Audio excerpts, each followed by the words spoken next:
Bon, eh bien bonsoir. Moi je vous fais une présentation sur l'ECMO véno-veineuse. J'espère que je parle assez fort. T'as un micro. Moi je parle fort. Ça marche. Est-ce que c'est mieux comme ça? Bon, parfait. Donc ma présentation sera un petit peu plus modeste que celle de Philippe Moria. Je vais essayer de faire quelque chose d'assez simple qui sera basé sur les consensus actuels et sur notre expérience à Lyon. Donc après une petite définition assez simple, on va passer en revue un petit peu les indications, les contre-indications de la technique, parler un petit peu plus spécifiquement de l'indication au niveau du SDRA. Et ensuite, on fera un petit peu plutôt la technique, la mise en place, la gestion en pratique et les complications. Et on terminera par le sevrage. Donc, l'ECMO véno-veineuse, c'est quoi? C'est une technique permettant l'assistance temporaire de l'échangeur gazeux pulmonaire par le biais d'une cannulation véno-veineuse, une pompe centrifuge et une membrane d'oxygénation. Donc les indications, il y en a plusieurs. Il n'y a pas seulement le SDRA, mais c'est l'indication qui est principalement retenue. C'est celle qu'on détaillera un petit peu plus par la suite. Il y a aussi une indication en bridge à la transplantation chez les patients qui sont insuffisants respiratoires chroniques et qui vont présenter une décompensation aiguë. Ça va permettre d'attendre d'avoir un greffon à proposer à ces patients. Et dans l'étude qui est mentionnée ici, effectivement, on montrait une amélioration de la survie de ces patients et pas tellement plus de complications liées à l'ECMO dans les suites de la transplantation. On va pouvoir aussi proposer la technique dans le cadre des traumatismes thoraciques, qui soient isolés ou même maintenant un petit peu plus dans le contexte de polytraumatisme. Effectivement, il y a une revue qui est parue là en 2017 qui montre que même dans le cadre du polytraumatisme avec des traumatismes intra-abdominaux ou même du traumatisme crânien, on peut proposer la technique en commençant l'anticoagulation de manière un petit peu plus délayée et qui va permettre d'améliorer la survie de ces patients sans pour autant avoir des complications hémorragiques qui puissent augmenter la mortalité. On peut la proposer également dans l'asthme aigu grave. Et évidemment pour les chirurgies trachéobronchiques complexes ou sur poumon unique où le patient ne va pas pouvoir être ventilé, il va falloir oxygéner par le biais de cet ECMO. Les contre-indications, elles sont essentiellement à discuter en fonction du rapport bénéfice-risque et c'est vraiment au cas par cas. Celle qu'on retient en premier lieu comme contre-indication absolue, c'est la contre-indication à l'anticoagulation. Mais bon, c'est pas totalement fixé. Il y a très peu de contre-indications absolues finalement à l'anticoagulation. C'est essentiellement les hémorragies cérébrales cataclysmiques. Mais en fonction donc, de la lésion intracrânienne hémorragique, ça peut être discuté quand même. Donc on la retrouve au niveau des contre-indications relatives. Ça peut être une des contre-indications relatives, la lésion intracrânienne hémorragique ou qui risque de saigner. L'existence de comorbidités sévères irréversibles. Bon là il faut rester logique, c'est un peu la base. Si un patient présente un problème neurologique majeur avec par exemple un coma post-anaxique, on ne va pas aller lui proposer une technique aussi invasive. C'est la même chose dans le cadre de patients qui sont atteints de cancer métastasé, on ne va pas aller proposer ce type de technique. Dans l'indication SDRA, dès lors qu'on va avoir une durée de ventilation mécanique supérieure à 7 jours, on ne va pas avoir le bénéfice parce qu'il y a une évolution au niveau du poumon qui ne va pas pouvoir récupérer. Donc ça devient une contre-indication relative à la pose de cet ECMO. Ce type de contre-indication s'applique aussi pour l'immunodépression sévère et l'existence d'une défaillance multiviscérale avec un SOFA score supérieur à 15. Effectivement, dans ces indications, on a remarqué qu'on avait beaucoup plus de mortalité et au fur et à mesure, on les a éliminés, on a arrêté de proposer la technique dans ce cadre-là. En dernier, je vous ai marqué l'âge parce qu'effectivement, c'est mentionné dans les recommandations de l'ELSO. mais évidemment, ce n'est pas une contre-indication, mais pareil, on reste logique, à partir d'un certain âge, on ne va pas proposer une technique si invasive pour des patients très âgés. Donc le SDRA, hein, c'est un petit peu l'indication phare, celle pour laquelle je pense la plupart des gens sont venus ici pour avoir un petit peu les critères qui nous intéressent. Donc ça avait montré l'amélioration de la survie des patients SDRA sous ECMO. Et depuis 2009, avec l'étude César, il y a eu un regain d'intérêt pour cette technique et on la propose de plus en plus. Donc dans ce contexte, le traitement il doit être envisagé, mais uniquement lorsque on a réalisé tous les traitements médicaux de manière optimale. Donc ça veut dire une sédation profonde, les curares évidemment à dose efficace, pouvoir proposer la mise en place en décubitus ventral, donc avec, comme vous le savez, des plages horaires assez étendues, une ventilation protectrice, entre 4 à 6 ml de poids idéal, et la titration de la PEP. Bon, tout ça sont des notions que, évidemment, vous avez tous. Il faut également optimiser l'espace mort, surtout chez les patients pour lesquels on va avoir une acidose hypercapnique qu'on n'arrive pas à enrayer. Optimiser l'hémodynamique, évidemment. Et également l'élimination d'entente intracardiaque. Parfois, on n'y pense pas vraiment, mais la réouverture d'un foramen ovale, ça peut être assez simple à traiter et ça peut engager moins de complications éventuellement que la mise en place d'une ECMO, même véno-veineuse. L'évaluation du patient, elle va se faire avec une FiO2 à 100%, donc tous les traitements faits au maximum, la réduction de l'espace mort, une curarisation optimale et après avoir tenté le DV. Effectivement, il y a des patients pour lesquels on ne peut pas proposer ce traitement, mais dès qu'on peut le faire, il faut absolument essayer de faire le DV. Parfois, on nous appelle pour nous demander est-ce qu'il y a une indication, on n'a pas encore fait le DV, et très souvent, quand la mise en DV a été faite et a été suffisamment prolongée, eh bien, on passe au-delà, on n'a plus besoin de mettre en place ECMO. Donc, bon, c'est bien qu'on soit sensibilisé déjà avant, hein, c'est ce qu'on demande beaucoup aux centres qui nous contactent pour la pose des ECMO, pour pouvoir après anticiper l'organisation. Évidemment, il faut prendre en compte la cinétique d'évolution du rapport PaO2 sur FiO2 et le délai de transport à la disponibilité de l'équipe. Ça, c'est un point qui est assez essentiel. Pour notre part, on n'a pas d'équipe vraiment dédiée, on n'a pas une unité mobile comme c'est le cas à Marseille, qu'on peut détacher de l'hôpital et qui part mettre l'ECMO en plus sur les périodes, pas de jour en fait. Hein, la journée c'est possible, on est en nombre, on peut le faire, mais par contre la nuit, ça veut dire qu'on déshabille notre hôpital. Si jamais il y a une dissection aortique, si jamais il y a autre chose, une autre urgence de notre hôpital, on peut pas faire les deux. Donc c'est important qu'on puisse anticiper tout ça.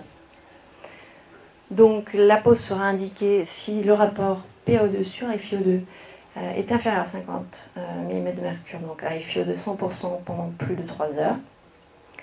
On pourra le discuter si jamais ce rapport est inférieur à 80 mm de mercure, et ce pendant plus de 6 heures, et ou si jamais on a une acidose inférieure à 7,20 pendant plus de 6 heures. Donc, un petit point sur l'ECMO véno-artériel, c'est quelque chose qu'il faut quand même souligner, c'est qu'il n'y a pas d'indication de mettre en place plutôt une véno-artérielle qu'une véno-veineuse si jamais on n'a pas de choc cardiogénique qui soit associé. Et le cœur pulmonaire aigu n'est pas une indication de mise en place d'ECMO véno-artériel. Par contre, on est souvent exposé lorsqu'on va arriver sur site pour la pose d'une ECMO véno-veineuse à des patients qui sont très sévères, hypoxémiques et qui peuvent présenter des arrêts cardiaques hypoxiques. Et à ce moment-là, effectivement, selon la récupération, si le patient n'a pas récupéré tout de suite, qu'on a besoin de faire une réanimation prolongée, il se peut qu'on switch plutôt sur l'ECMO véno-artériel plutôt que sur la véno-veineuse.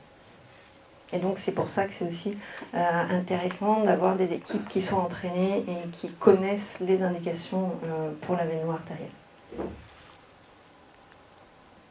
Donc en pratique,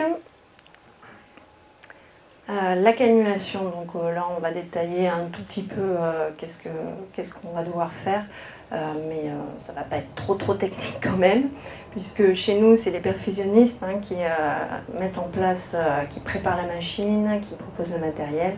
Donc c'est des gens qui travaillent au bloc opératoire de chirurgie cardiaque au quotidien et qui sont très familiers de tout ce qu'il faut faire.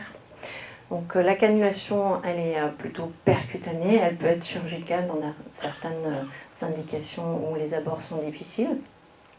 On va choisir un diamètre le plus élevé possible, évidemment en fonction de l'anatomie du patient, mais parce que la taille des canules, elle va déterminer le débit qu'on va pouvoir réaliser à l'aide de la machine d'ECMO.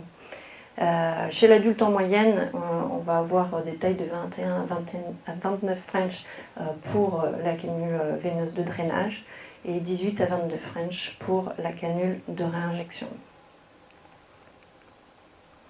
Ici, vous avez un petit schéma qui vous montre une ECMO donc véno-veineuse cannulée en fémoral, fémoro-fémoral. Donc sur la petite photo, vous allez voir ici la canule de drainage en fémoral.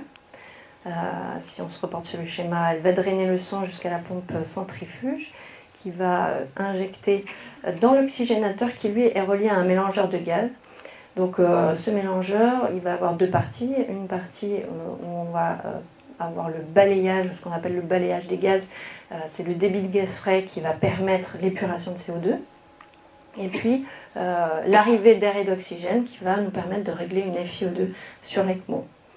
Ce sang oxygéné va donc être réinjecté ici, dans ce cas-là, par l'autre veine fémorale qui va remonter au plus proche des cavités cardiaques pour pouvoir après revenir jusqu'au cœur gauche et oxygéner tout le sang.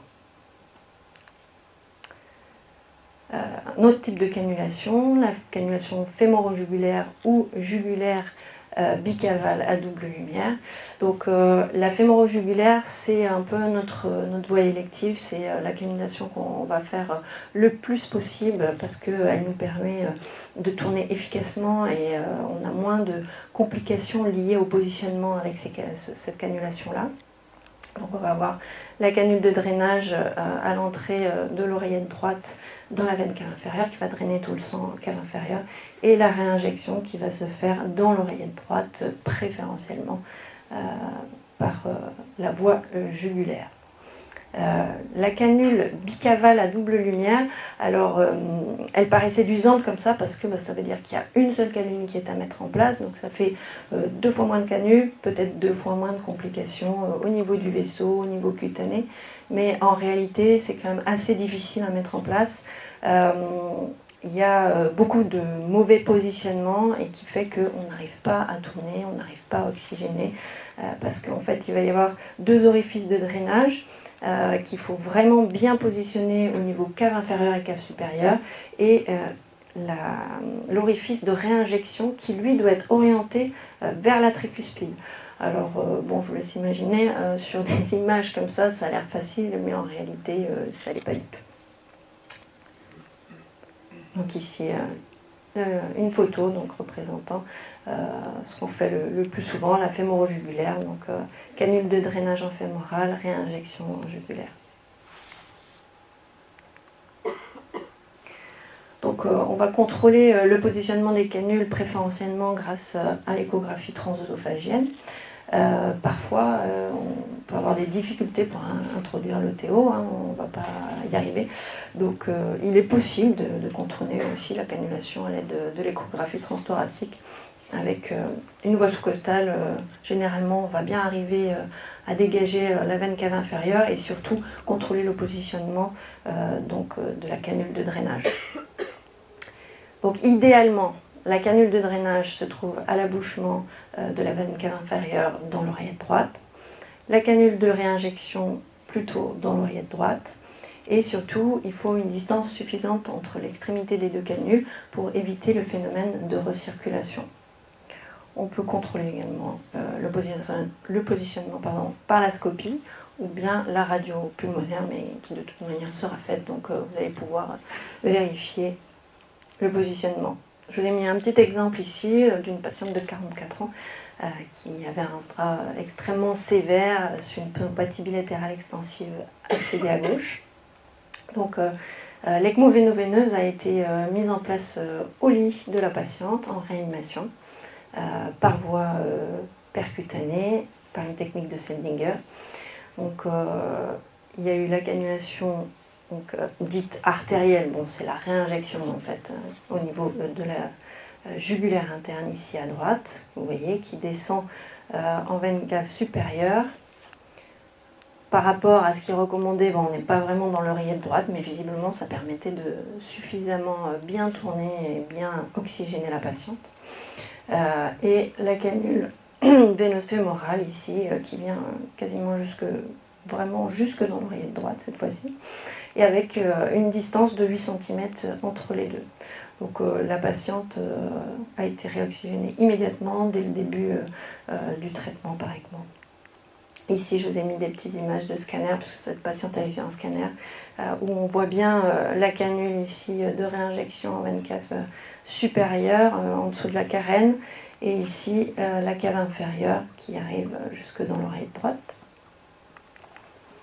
Et sur les coronales ici, on voit la voie centrale qui va certainement un petit peu loin, la canule cave sup et ici la canule cave inf. Donc bon, une fois qu'on a notre machine qui est en place, il faut la démarrer. Donc il faut un petit peu connaître les réglages.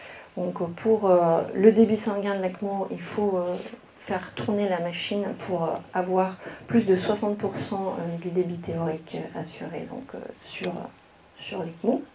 La FiO2, elle doit être titrée. Alors évidemment, quand on la met en marche, on va mettre à 100%. Ce qui va nous permettre d'oxygéner le malade le plus rapidement possible, et ensuite on va la baisser graduellement pour obtenir les objectifs de saturation en oxygène périphérique supérieur à 88% et ou une PaO2 supérieure à 55 mm de mercure. Le balayage, lui, donc le débit de gaz frais dont je vous parle, il doit être réglé pour obtenir une PCO2 aux alentours de 30 à 40 mm de mercure. Donc pareil, le balayage, on va commencer entre 2 et 3 minutes en général, et ensuite vous allez le régler par rapport au résultat des gaz du sang. Alors qu'est-ce qu'on va faire au niveau de nos poumons, au niveau de notre respirateur?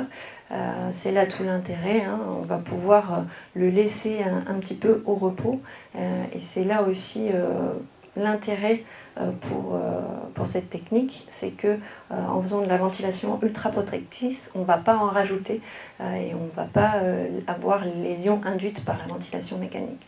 Donc on va être sur des volumes courants qui sont assez bas, entre 3 et 6 000 kg de poids idéal, mais plutôt 3 à 4 en moyenne en général. On peut ventiler sur des fréquences respiratoires qui restent basses, hein, ça va éviter les cisaillements. Et puis maintenir une PEP par contre qui va rester haute pour permettre aux poumons de rester, aux alvéoles de rester ouvertes. Tout ça évidemment en faisant très attention de ne pas dépasser les 25 cm d'eau de pression de plateau, puisque on ne veut absolument pas léser notre poumon. Et la FiO2, elle sera réglée la plus basse possible, hein, afin de limiter également les atélectasies de dénitrogénation. On a du matériel inerte, on va avoir besoin d'anticoaguler le patient. Donc à la pause, on peut proposer un bolus d'héparine de 50 à 100 unités par kilo, mais on peut aussi dans certaines circonstances se passer du bolus, hein, c'est pas complètement obligatoire. Ensuite, il faudra anticoaguler le malade, évidemment, avec pour cible, en tout cas pour notre centre, nous on utilise l'activité anti-DISA, qui nous paraît être le plus fiable et qui nous est facile d'accès au niveau du laboratoire. Donc avec des objectifs entre 0,2 et 0,4 unités par millimètre. Pour les personnes qui utilisent l'ACT, je ne sais pas si certains l'utilisent, sont un monitorage qui est réalisé au bloc opératoire de chirurgie cardiaque. Donc on aura des cibles aux alentours de 180 à 200 secondes. Dans le cas de survenus ou d'antécédents connus, de thrombopénie induite par l'héparine, on va pouvoir proposer l'argatroban, qui sera la molécule alternative, et on va titrer sur le TCA, qu'on va vouloir entre 1,5 et 3 fois le témoin. En cas de saignement, eh bien, on peut arrêter l'héparine. On ne va pas avoir les complications thrombotiques immédiatement, on peut faire des fenêtres quand vraiment c'est nécessaire. Par contre, si le problème n'est pas réglé dans un temps assez limité, il va falloir discuter l'ablation de l'ECMO. Donc maintenant, je vais vous parler de certaines complications. J'ai mis en premier l'hypoxémie. En fait, ce n'est pas une complication, c'est plus le témoin d'un mauvais fonctionnement de la technique de l'ECMO. Ce tableau, il est tiré du consensus, du consensus de 2014. Et donc, vous avez répertorié ici certaines causes et ce qu'il est recommandé de faire pour les identifier et éventuellement pour corriger le problème. Donc, en premier lieu, on va penser à la recirculation. Effectivement, s'il y a un mauvais positionnement des canules, ça ne va pas oxygéner assez bien le patient parce qu'il va y avoir un débit qui ne fait que circuler dans l'ECMO et qui ne circule pas dans le malade. Donc il va falloir à ce moment-là vérifier la position de ces canules et éventuellement les mobiliser pour pouvoir être plus efficace sur l'oxygénation. Dans le cas où le patient a une demande métabolique très importante, il se peut effectivement qu'avec le débit qu'on propose sur notre ECMO, on ne soit pas suffisant, on soit insuffisant pour être oxygéné suffisamment. Donc là, si le diamètre des canules le permet, c'est là où c'est important qu'on puisse avoir les canules adaptées. On va pouvoir augmenter le débit sur la machine. Et puis aussi, il va falloir corriger une hypovolémie, sinon on va beaucoup tirer et ça va collaber. Donc il faut adapter aussi la volémie. Il peut y avoir aussi une défaillance de l'oxygénateur. On verra sur la diapositive suivante, s'il y a beaucoup de fibrine, il va y avoir une altération de la fonction de la membrane. À ce moment-là, on réalise des gaz du sang après l'oxygénateur, puisqu'il y a un tubing qui est adapté avec des robinets au niveau du circuit de l'ECMO, où on va pouvoir prélever du sang et réaliser un gaz du sang. Et puis dans les deux derniers cas, finalement, c'est le témoin de l'aggravation de la pathologie, finalement. La vasoconstriction pulmonaire hypoxique altérée, d'autant plus chez ce malade, ou l'aggravation de l'infection. À ce moment-là, pour vérifier que c'est plutôt ça la cause du problème, on va réaliser donc des gazométries un petit peu étagées au niveau de la machine, avant, après l'oxygénateur, et au niveau du patient. Et à ce moment-là, on voit si on peut proposer encore plus d'oxygénation au malade, si on est au débit adéquat, on va dire, pour pallier à ce problème. Ensuite, il y a les complications auxquelles on s'attend, avec l'anticoagulation, le problème hémorragique qui peut survenir au niveau de la cannulation, mais aussi à d'autres niveaux. La thrombose, donc ici, je ne sais pas si c'est assez visible, c'est un oxygénateur et il y a pas mal de fibrine qui vient se mettre au niveau des aspérités, au niveau de tous les raccords en fait, des cannulations. Il va y avoir de la fibrine qui va venir se loger et il va falloir être bien vigilant et surveiller ces points. Il peut y avoir de l'hémolyse, dès lors qu'on a une pompe, on peut être exposé à une hémolyse. Les complications infectieuses, évidemment, on a des portes d'entrée idéales pour les germes. Donc évidemment, l'asepsie à ce niveau-là est fondamentale, même en situation d'urgence. Et puis l'entretien avec les pansements réguliers. Il y a aussi les complications mécaniques. Bon, elles sont quand même beaucoup plus rares, heureusement, parce que là, c'est rapidement la catastrophe avec panne de machine, de pompe, tuyaux fendus. C'est le changement de circuit en catastrophe. Et là, ça peut être la misère. Donc, dès lors qu'on met une assistance, c'est un petit peu comme la ventilation en réa. Dès lors qu'on la met en place, on va avoir de cesse que de penser à la sevrée. Donc c'est le principe, c'est qu'il faut se poser la question le plus rapidement possible et quotidiennement. Elle va prendre en compte la compliance pulmonaire, l'hématose et la défaillance du ventricule droit. Donc pour évaluer tous ces paramètres, on va réaliser des gaz du sang, une échographie cardiaque au décours d'une épreuve formalisée donc, de sevrage. L'ablation de l'ECMO sera fortement recommandée lors de complications cérébrales hémorragiques ou emboliques, ça on s'en doute. Et évidemment, il va falloir aussi se poser la question régulièrement de l'acharnement thérapeutique dans certaines circonstances, dès lors qu'il y a une complication liée à l'ECMO qui devient, voilà, qui met vraiment en jeu le pronostic. Va falloir se reposer la question, est-ce qu'il faut continuer encore, parce que évidemment on peut continuer assez longtemps avec ce type de machine. Donc là je vais vous présenter le protocole que nous on utilise dans le service. On l'a mis en place depuis le début de cette année. Et ça nous permet de faire un petit peu tous la même chose et puis d'avoir un guide comme ça pour être dans la sécurité maximale pour nos patients. Donc tous les jours, dès que l'AFIO2 du respirateur et de l'ECMO peut être diminué à 60% ou en dessous, eh bien, on va réaliser une baisse progressive de la FiO2 au niveau de l'ECMO. Et si on voit que le patient maintient sa saturation au-dessus de 88%, après adaptation du respirateur évidemment, on va proposer cette épreuve de sevrage formalisé. Donc cette épreuve, elle va durer 24 heures. On va mettre un balayage à 0 litre par minute. Donc il n'y aura pas de débit de gaz frais au niveau de la machine, du mélangeur de gaz, et une FiO2 sur l'ECMO à 21%. Au décours de ces 24 heures, évidemment, on va faire des gaz du sang, on va réaliser une échographie cardiaque pour s'assurer qu'il n'y ait pas de dysfonction droite majeure, de survenue de cœur pulmonaire aigu. Donc évaluation du débit cardiaque et tous les éléments de la fonction VD, TAPS, onde S, alanotricuspide, etc.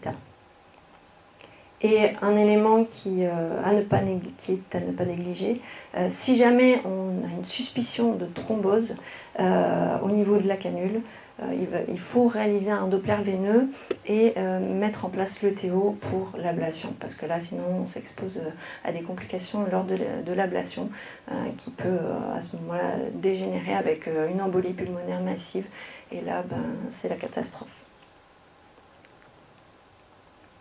Donc les critères de sevrage, on a retenu les mêmes que ceux du consensus, donc ils sont présentés dans le tableau. Ici, eux, ils mettent que le débit de gaz peut être à 1 litre minute ou arrêté, et ils mettent une durée de plusieurs heures. Nous, on a statué sur 24 heures avec 0 litre minute de débit de gaz frais. Donc on va considérer que l'épreuve est concluante dès lors qu'avec une ventilation protectrice, donc aux alentours de 6 ml de poids idéal pour le volume courant, avec une PEP inférieure à 12, on arrive à maintenir des pressions de plateau inférieures à 25 à 30 cm d'eau, et qu'à la gazométrie, on va avoir une PO2 supérieure à 70 mm de mercure avec une FiO2 inférieure à 60%, ou bien un rapport PaO2 sur FiO2 supérieur à 200. Également, il ne faut pas qu'il y ait d'acidose hypercapnique, le pH doit être supérieur à 7,30 avec une PCO2 inférieure à 50 mm de mercure, et pas de survenue de cœur pulmonaire aigu. Donc comme il nous est arrivé, hein, comme un peu à tout le monde, d'avoir des déboires et des complications lors de ces sevrages, on avait décidé que, au final, la décision, elle devait être prise par 2 médecins seniors, pour ne pas se retrouver dans des cas trop difficiles. Elle peut se faire au lit du patient, en réanimation, dans la plupart des cas, finalement.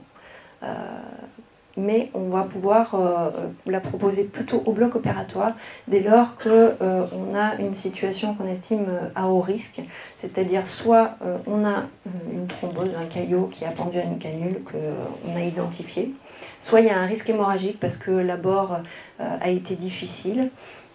Donc à ce moment-là, on préconise de le faire au bloc opératoire pour pouvoir avoir le chirurgien qui peut travailler sur les vaisseaux si jamais il y a besoin de réparer, et puis avoir le TO pour contrôler tout ça. Et aussi avoir surtout possibilité d'un switch sur une veine artérielle si jamais il y avait vraiment une grosse complication.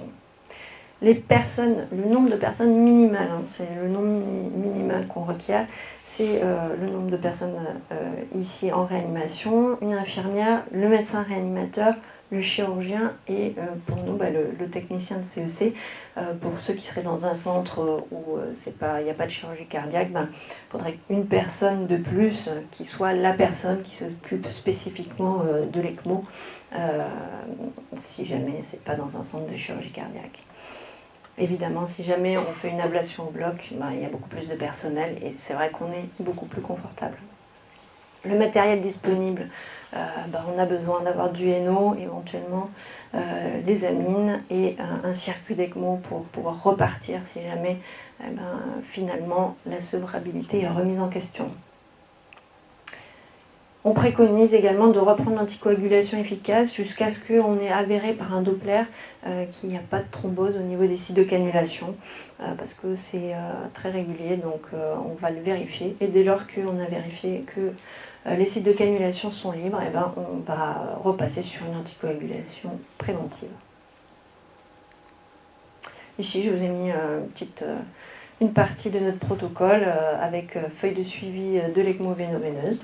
Donc on a possibilité de recueillir tout un tas d'informations.